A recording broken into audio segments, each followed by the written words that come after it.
وقل سبحانك يا رب، سبحانك يا رب الذي خلق فسوى وقدر فهدى. في هذه الصورة صغير الحوت يرضع من أمه وهم يسبحون. كيف يرضع في الماء وهم الاثنين يسبحون؟ الحليب سائل والماء سائل، كيف تتم عملية الرضاعة؟ ما في التصاق بأمه. كيف؟ لأنه الحوت من فصيلة الثدييات، والثدييات ما تتم فيها عملية الرضاعة إلا الصغير يلتصق بأمه، مثل الحيوانات البرية، الثدييات البرية لازم الصغير يلتصق بأمه.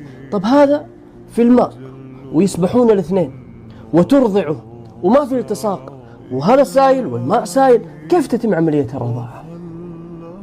يغير الله قوانين الحليب. يا ربي سبحانه، يغير الله قوانين الحليب.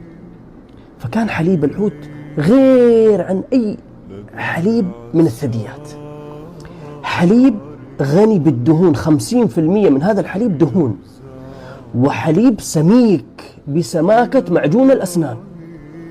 وجعل الله فيه مادة ما تذوب مع ملوحة البحر أو تتغير مع الماء، خلاص يخرج الحليب زي ما هو، كل قطرة فيه ما تتغير.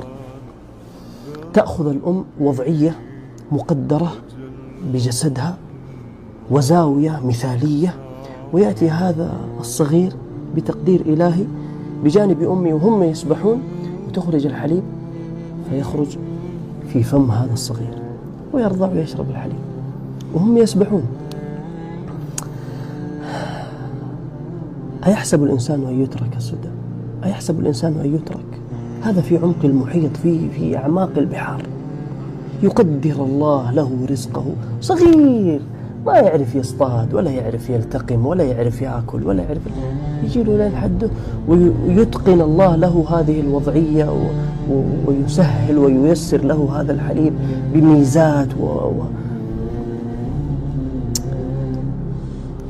لا تخاف على رزق مع الله، لا تخاف على رزقك، والله ابذل الأسباب، والله يأتيك من الكريم الكرم.